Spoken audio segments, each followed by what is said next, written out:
CJ Stroud, Kareem Hunt, Jonnu Smith, Taysom Hill, all guys that are crushing it right now and seemingly came out of nowhere. But did they? They're all guys that I've given out weeks before they went off.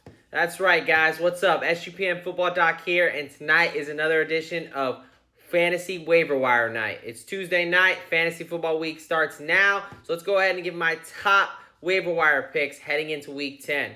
Nice little bye week reminder. Got 4 teams on bye. You got the Philadelphia Eagles. You've got the Kansas City Chiefs. You've got the Los Angeles Rams and the Miami Dolphins all on bye this week. So obviously will not have those guys in your lineup.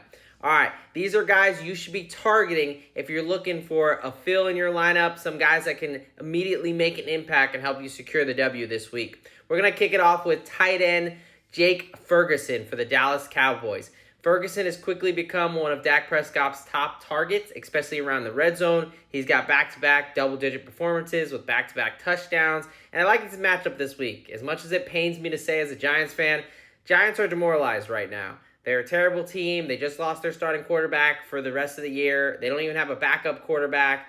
It's going to be very hard for that defense to put up a lot of fight.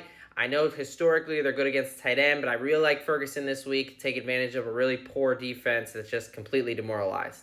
All right, moving on. We've got Houston Texans wide receiver Tank Dell. Someone I've given out before, actually, a few weeks ago. Really electric rookie who had a great start. He went through a bit of a midseason slump with some injuries and some things like that. Now, this is a great opportunity to kind of buy him now. It would have been great if we could have got in last week, but he's still available in just about half the leagues. And CJ Stroud is just electric. You want a part of that offense. You want to get one of those wide receivers. Obviously, Nico Collins is kind of the wide receiver one, but Tank Dell in the slot is really kind of has some big boom potential. He's coming off a 20-plus point performance. I like Tank Dell going forward as a rookie wide receiver. Him and CJ Stroud are only going to gain more chemistry. He's only going to get better. All right, moving on. So all you Bijan truthers, you may want to cover your ears here because I'm going to Mr. Reliable, Atlanta Falcons running back Tyler Algier. Now, part of this is, the running back market has been destroyed by injuries. It's a little bit tough, and I think he's clearly one of the best options that is readily available.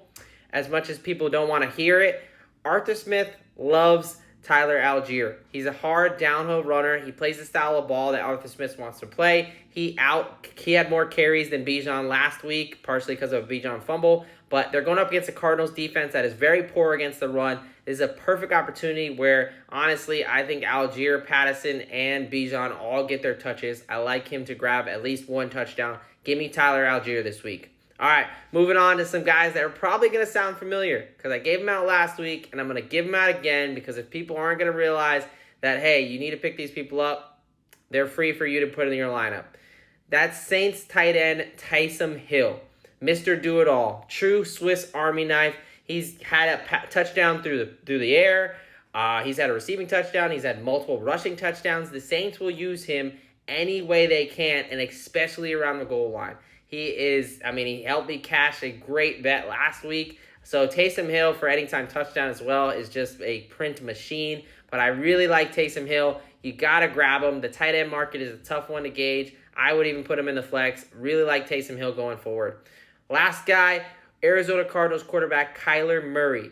Now he's coming back. He just got activated off the IR today, actually, come back from an ACL tear. But he's been fully practicing for about 2 weeks. So I think he's clearly the best available option as far as quarterbacks go. I think Kyler's got some things to prove. He's going up against the Falcons defense that Will Levis just torched last week, and then Josh Dobbs lit him up this past week. So I like Kyler Murray this week. Give me Kyler Murray as my last guy.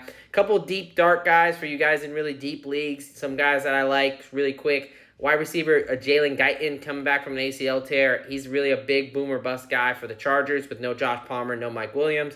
You got wide receiver Kyle Phillips for the Tennessee Titans. Him and Levis seem to have a really good connection. He picked up 7 targets last week, 6 receptions.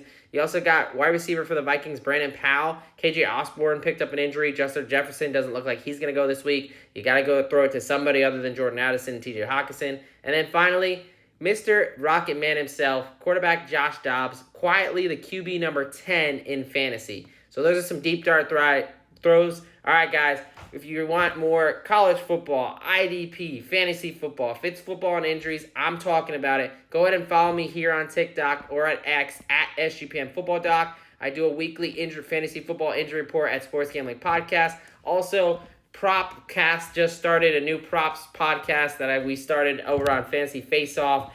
Just to leave you with this, hit a 56-1 last week. So let's go ahead, make some more money, and let it ride.